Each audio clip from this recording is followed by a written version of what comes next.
soxna si maa ngi lay nuyu. maa ngi lay fay. yaa tur bi naka la. man Aïssata laa tudd. Aïssata, lan nga ci Amadou mi nga xam ne moom moo fi daal di bàyyeekoo.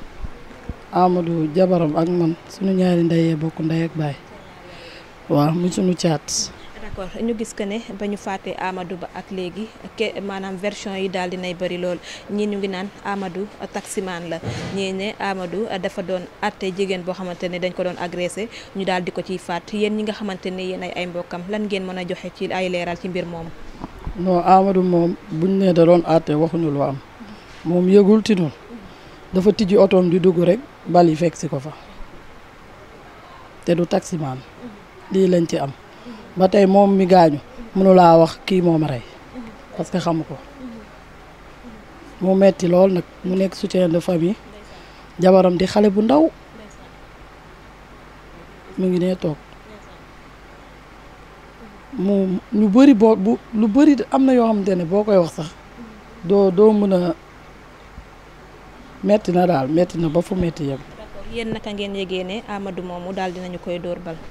Amadou dañ ñoo yee rek ne ñu dee na dañ koo dóor bal lii de lañ ci am ba tey mënuñu la wax kii la ñoo ngi ñaan gouvernement bi bu dimbali ñu ci parce que lii tam dafa metti xale bu ndaw nekk sa soutien de famille ñi wéeru ci yow bëri ñu jël kooku rek daal di koy éliminer loolu dafa metti.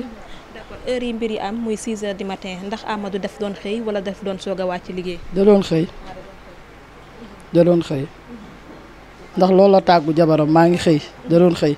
yorul sax taxi particulier la yor 4x4 mu ngi ne la taxaw. d'accord bi mbir yi amee ndax jot ngeen a am fi nga xamante ni foofu lañ doori Amadou Bal. jot ngeen ko gis. non fii la ci bopp koñ bi rek. sori waaw non ñun après lañ ko gis dëkkandoo yi ñoo ko yóbbu hôpital après ñu woo ñu wax ñu ko. gannaaw bi ñu la ko jaalee lan nga mën a seede ci Amadou mi nga xam ne moom moo fi daal di bàyyeeko.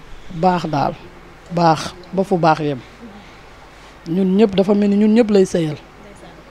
looloo metti boo ko waxee mu fajal la ko ku mu jur ak ku mu jurul mbokkam rakkam yaayam ñëpp koñ bi sax seede nañ ko loolu daal lañ xam ci moom jël nañ rey nañ koo xamante ne vraiment mënoon nañ ko fee bàyyil ba ci kanam ndax jabaram xale la mu ngi ne toog suñu ñaari ndeyee bokk ndey ak baay.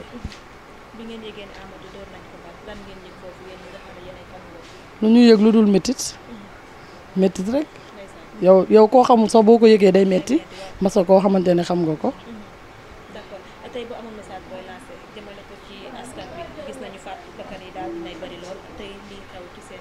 sécurité bi rek kese loolu moom manqué na fi trop xam nga boobu ba tey mu ngi nii ñu rey mënuñu laa wax kii la boobu ba tey mënuñu laa wax kii la dafa metti soutien de famille nga ñëw éliminer ko nii. ñëpp taxaw di xoole loolu dafa metti. ndax autopsie bi génn na. autopsie bi non wóoruma nag. d'accord ñu ngi la koy jaale bu baax a baax di la masawu di nga ma teew tiis bi aussi. ok jërëjëf.